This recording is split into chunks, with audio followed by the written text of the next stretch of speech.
Did you know that mothers who conceive through IVF are at higher risk for postpartum depression, even when everything looks perfect on paper?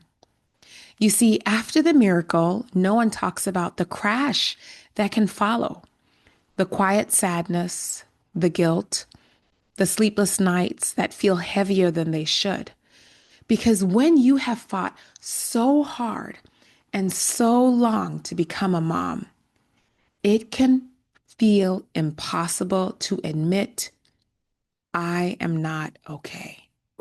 Today, we're going to talk about what happens after the miracle and why postpartum depression in IVF moms deserves its own conversation. You're listening to Fourth Trimester Voices, where we tell the truth about motherhood, the beauty, the breakdowns, and the healing in between. I'm your host, Dr. Phindile Chowa, an emergency room physician and postpartum care advocate. I created this space because moms deserve more than a 6-week checkup. They deserve care that honors what they've been through, especially those who have walked through infertility, IVF, and finally, birth. Welcome to Fourth Trimester Voices, the podcast where we delve deep into the fourth trimester. I'm your host, Dr. Chowa.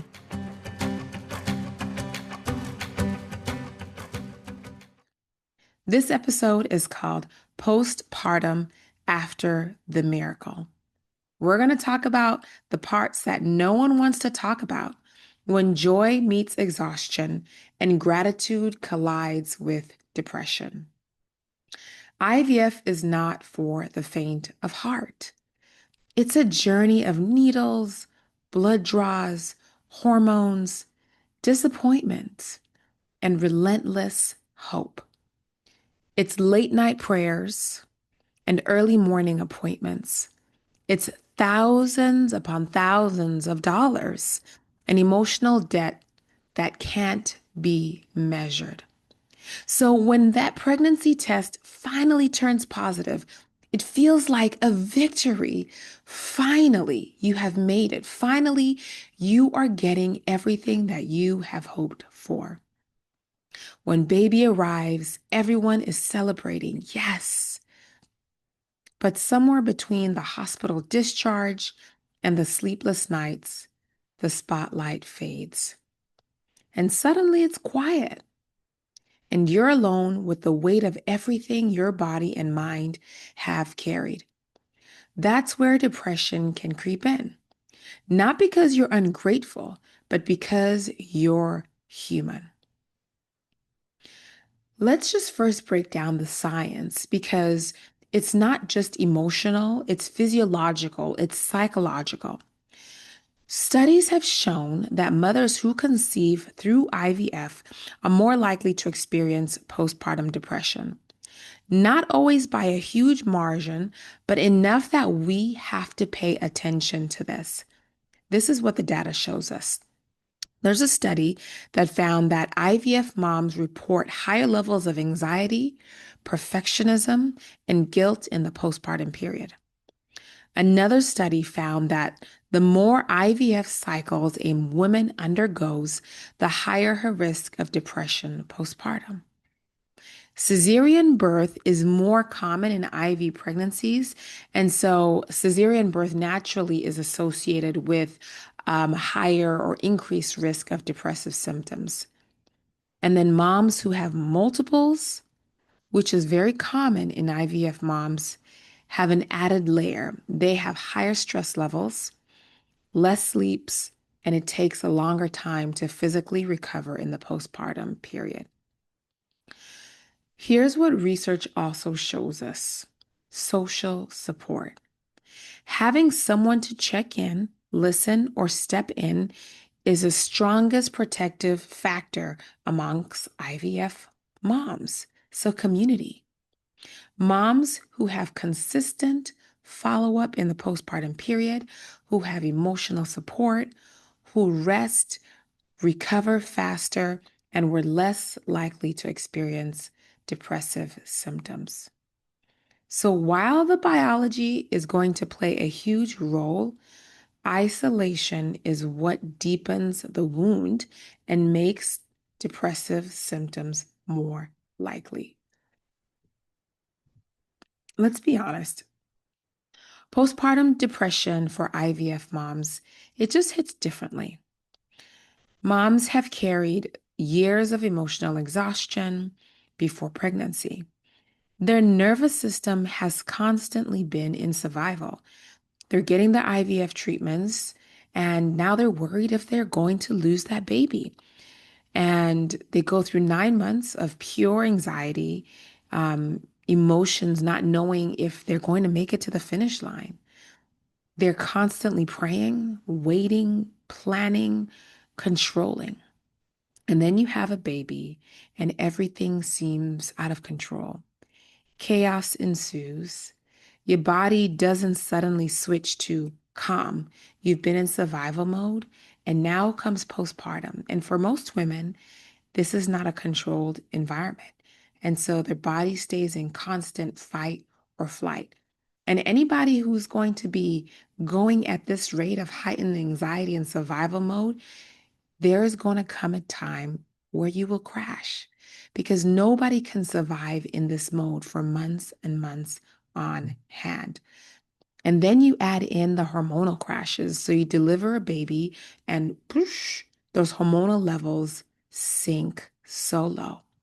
Physical recovery, now you have to focus on that. And sleeplessness, perfect storm, perfect storm.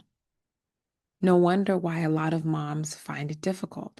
And not only are you having the hormones, the sleeplessness, the heightened anxiety from just surviving, now you're going to add a layer of guilt, right? What does that voice say? Girl, you've been asking for this. You begged for this, right? You struggle to get this. Other women would not be here, right? Other women are struggling, and here you are. So many people would love to be where you are. You should be grateful. I know you've probably heard those words. That guilt is what silences many IVF moms. They hide behind the smiles, behind the photos, the perfect baby being dressed, behind the words, I am fine. But inside, they're grieving, not their baby, but they are grieving their peace of mind. They're grieving the fact that they don't have control, and they are grieving their identity. For IVF moms, they may not necessarily say, hey, this is depression. For them, it almost feels like a post-achievement collapse. IVF moms have been pushing for so long that once they finally get to that finish line, the body and the mind, they just can't keep up. Here's how things are going to look and why it is missed in a lot of moms. This is what I see in my practice. Moms who can't sleep even when the baby's asleep, right? You're anxious, you're worried about the baby, you're trying to control. Moms who go through the motions, they're feeding, they're pumping, they're cleaning, but they feel emotionally flat. It sometimes looks like the mom who feels detached from her baby and then spirals into guilt because of it. It also may look like the mom who cries in secret but tells everyone, I'm just fine. I'm so happy. Depression doesn't always look like sadness. Sometimes it looks like irritability, sometimes emotional numbness, restlessness, anxiety. And it gets missed constantly, especially in IVF moms, because everyone assumes that they are so happy. They got their little miracle. So everything must be okay. And that's why we need to talk about this more. When you check in on your IVF mom and she says she's struggling, believe it. See what you can do to help her. If you are an IVF mom and you are struggling with trying to figure out how to tell people that you need help, let's say you are in the postpartum period, here's some things that I want you that will help you. Number one, you got to say it out loud. Say it out loud, even if it's in a room. I am struggling. I feel sad. I am anxious. I am overwhelmed. Once you say that out loud, I want you to tell somebody. It could be your husband, it could be your friend, it could be your OB, it could be your therapist. Please find somebody that you trust. Name them, call them. I want you to tell them. I want you to ask for help early. The 6-week visit is too late. It is very hard to wait that long. And I want you to be able to reach out before that 6-week visit.